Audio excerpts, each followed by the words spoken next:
ख्याल बड़ी को गुइया रन घोड़ा लो डाओ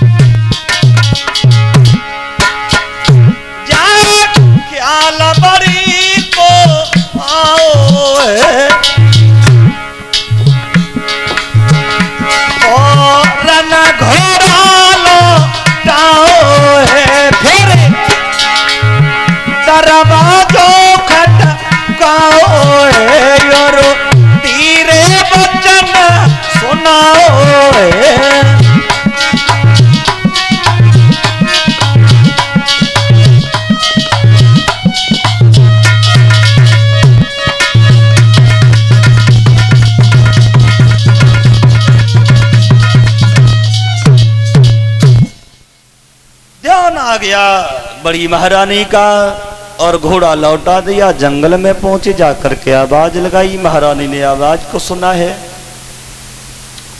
निकल करके झोपड़ी से बाहर आई है। महाराज को देख करके प्रणाम किया है, महाराज को झोपड़ी में ले गई। और सज्जनों, कोई उचित भोजन नहीं है महारानी के पास में। जो स्वयं जौ की रोटी खा करके गुजारा करती है, कुछ बची है वो दे दे। और महाराज वो जौ की रोटी बड़े प्रेम से खाते साहब। कारण ये, जब भूख सताती आदमी को साहब, तो भूख कभी ये नहीं कहती कि सटर से व्यंजन ही हो। नींद जब आती है तो नींद ये नहीं कहती कि डलब के गद्दे ही हो साहब।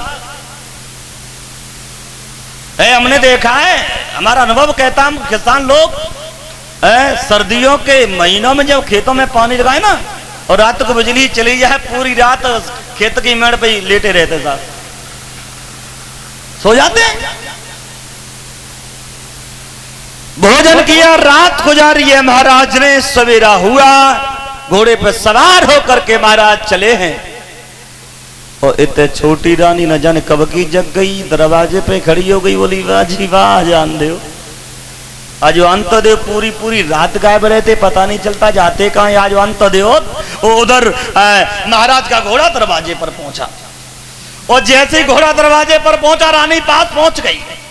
बोलिए महाराज कहां थे सारी रात, कहां थे तुम? महाराज कुछ नहीं बोले। और जब महाराज कुछ नहीं बोले, मैंने क्या कहा, कहां थे तुम? महाराज घोड़े से उतर करके नीचे आ गए। जब कोई जवाब नहीं दिया, बोले मैं जानती हूं तुम नहीं बोलोगे, तुम नहीं बोलोगे। मैं जानती हूं कि तुमने आज रात बिताई कहां है।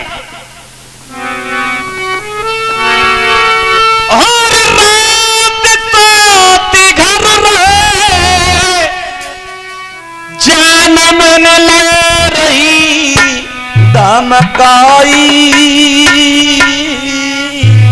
बोली अरे बात न की करियो याद रे, जब कसम हमारी खाई।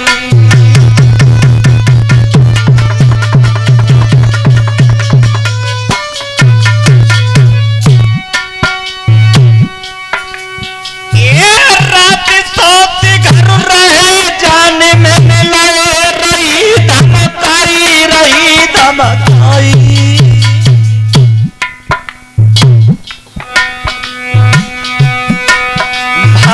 दिन की करियो याद रे, जब कसम हमारी खाई। बोली आए चेहरा कांति मलिन, छटा छवि छीन के सुंदरताई। अरे चेहरा कांति मलिन, छटा छवि छीन के सुंदरताई।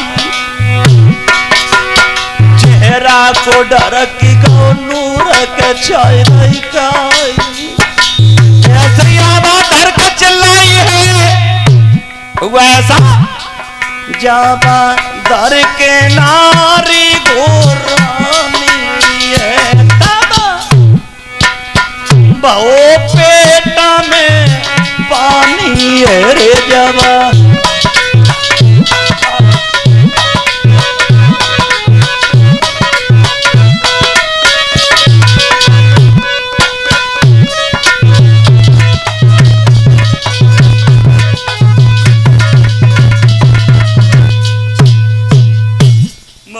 से सुरची बोली, मैं जानती हूं आज रात आपने हमारी सौत के आंगन में बिताई है।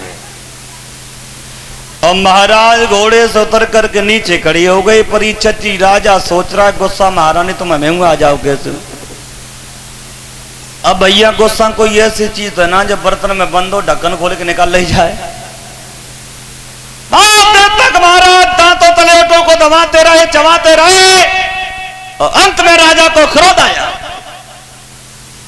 चिल्ला करके बोले रानी सारे दिन हमने जंगल में शिकार खेला, रात्रि में लौट करके आए, सब मेला में सो गई, बहुत आवाज लगाई हमने, लेकिन कोई उत्तर नहीं आया। और जब कोई उत्तर नहीं आया तो हम यहाँ दरवाजे पे सरक करके सो गए। चेहरा हमारा नहीं उतरेगा तो तेरा उतरेगा। और रही बात रानी की, तेरे कहने से मैंने जैसे दासी बना दिया, तुम्हारे कहने से मैंने जैसे महलों की बजाय जंगल में झोपड़ी में रखा, और अभी भी चैन नहीं है तो ले मेरी तलवार और मार दो उसे। और जैसे ही परीक्षित राजा ने धर के बंदर घुड़की लगाई, साहब एक ही धमकी में रानी को बैलेंस ही बदलेगा साहब। पिया, ओ पिया, पिया हम तो वैसे ही कर रही तो वो तो बात सच्ची में गुस्सा है। पिया चाहे बिना में धड़के दिया। और महाराज को महलों में ले गई है। समय गुजरा है। बाबा सुखदेव कहते महाराज परीक्षित दूसरी रात छोटी रानी के महलों में गुजरी है। वक्त धीरे धीरे गुजरा, समय का बदलना हुआ। संजोग की बात, राजा उत्तानपाद की दोनों रानियों ने गर्भ को धारण किया। लेकिन यहां पर भी अंतर आ गया साहब। अंतर कैसा आया? अमीरी और गरीबी का। हुआ ऐसा कि एक ने किया गर्भाधारण, उस दिन से पलिंगन छोड़ा है।